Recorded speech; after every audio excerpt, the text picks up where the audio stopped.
Hi.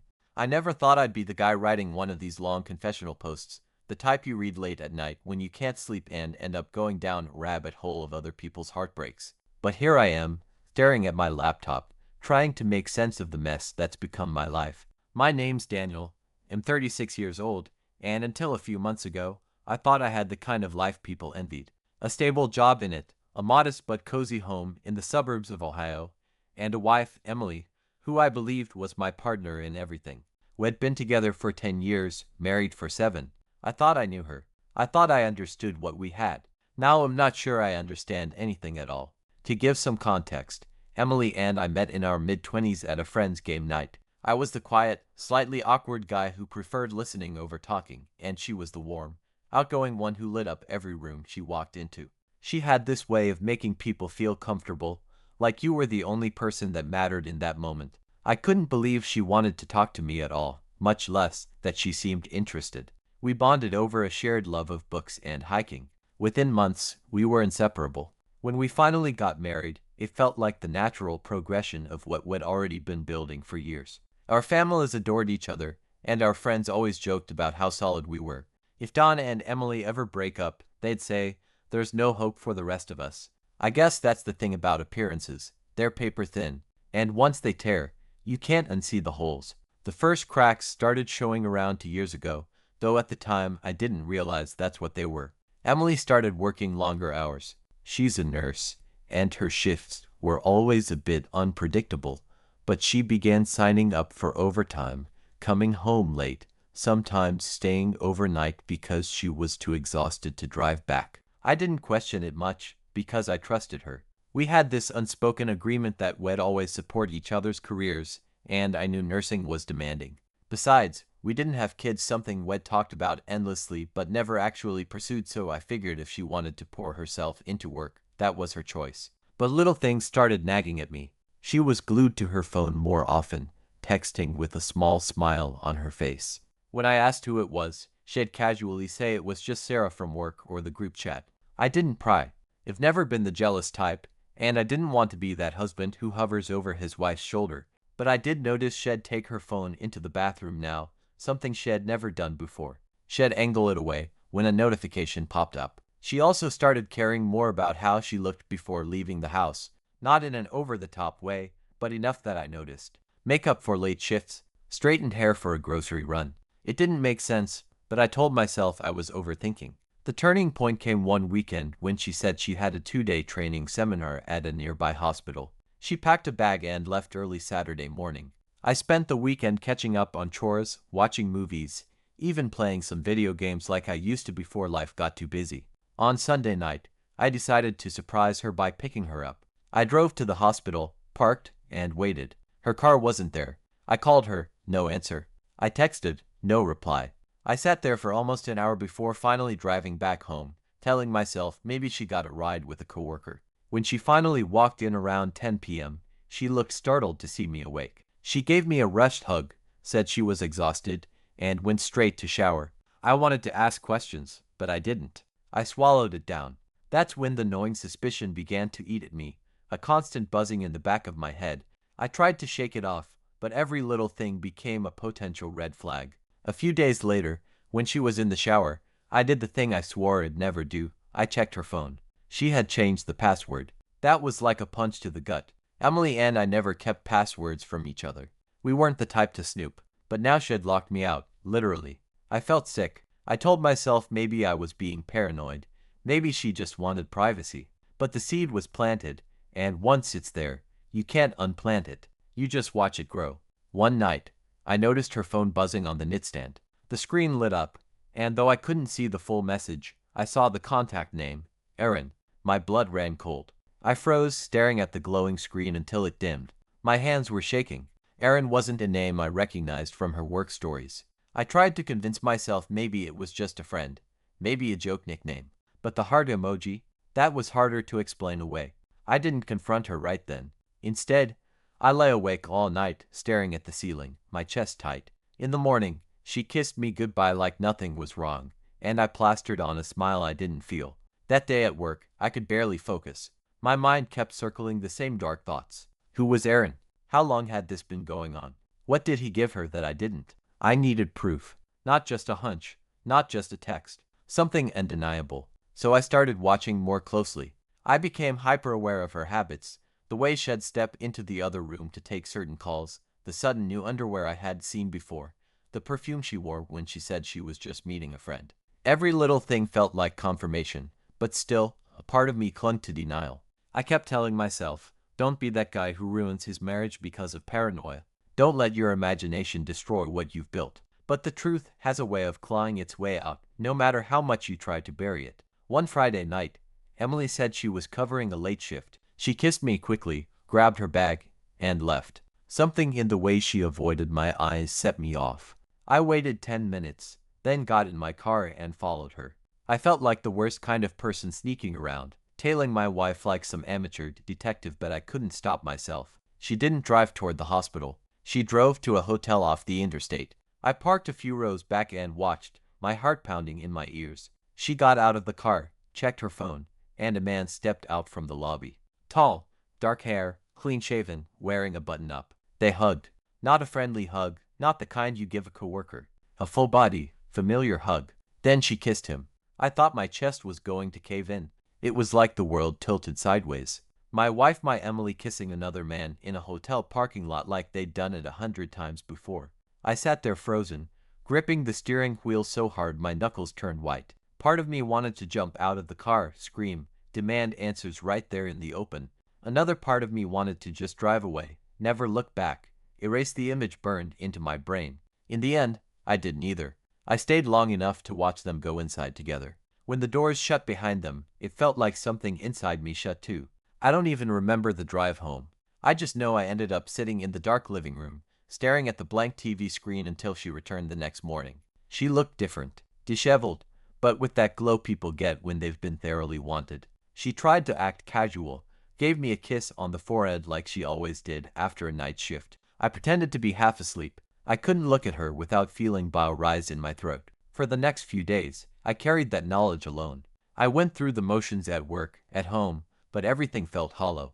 I kept replaying the scene at the hotel, her smile, the way she leaned into him like she used to lean into me. It was torture. I realized I couldn't keep it bottled up, that it would rot me from the inside out. So one evening, I asked her to sit down with me. We were in the kitchen, the warm glow of the overhead light making everything look deceptively normal. My hands were shaking as I asked, Emily, is there something you want to tell me? She frowned, confused. What do you mean? I swallowed hard. I know about Aaron. The color drained from her face. She didn't say anything at first, just stared at me like a deer caught in headlights. That silence, that moment of stunned guilt, confirmed everything I needed to know. How long? I asked. My voice cracked, but I forced the words out. How long has this been going on? She stammered. Dawn, don't lie to me, Emily. Please, just don't. She broke down then, put her face in her hands and sobbed. Between tears, she admitted it had been going on for nearly a year. A year. While I was cooking dinners for us, planning little weekend getaways, fixing things around the house, she was sneaking off to hotel rooms with someone else. The details spilled out in fragments. Aaron was a doctor she met at the hospital. It started with casual conversations during breaks, then lunches, then harmless flirting, until one night it crossed a line. She swore she hadn't meant for it to happen, that it just did. She swore she still loved me, that she didn't want to lose me, that it was a mistake she couldn't stop making. I sat there numb, listening to her words like they were coming from underwater. Love me? How could she say that while betraying me over and over again?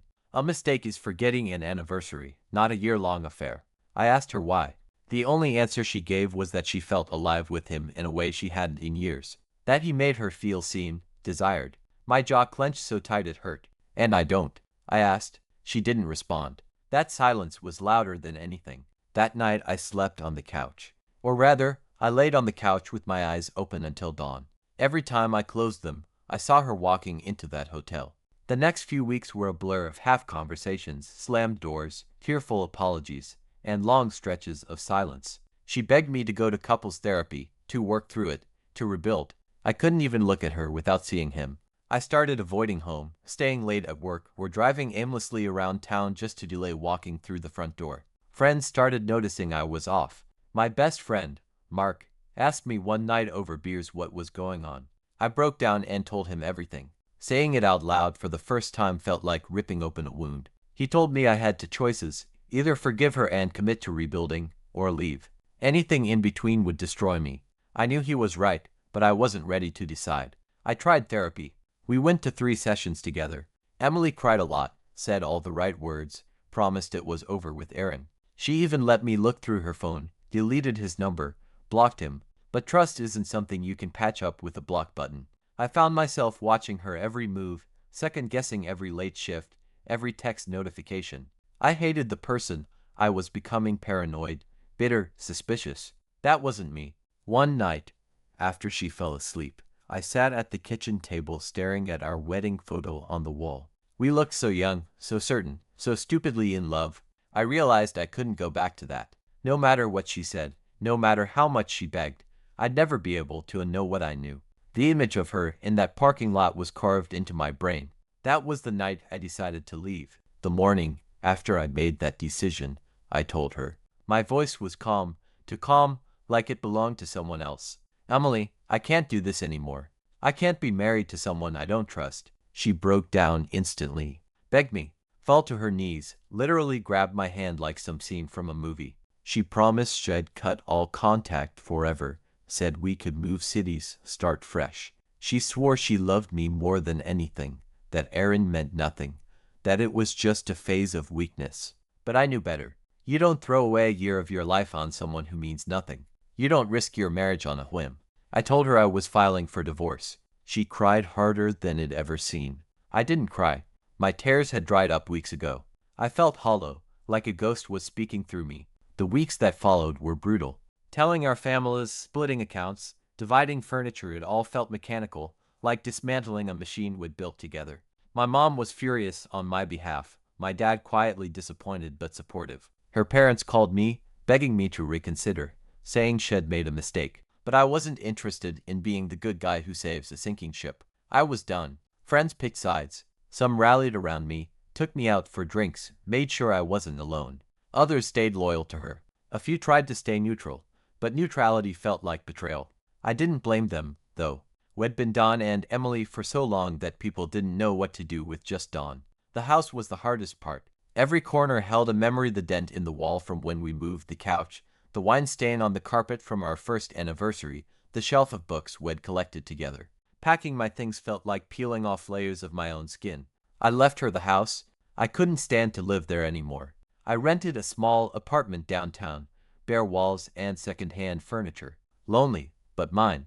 The divorce finalized quietly, no big drama, no court battles. Just signatures on papers and a final handshake that felt like a funeral. She cried again when we walked out of the courthouse. I didn't. I just walked to my car and drove away. For months afterward, I felt like I was living underwater.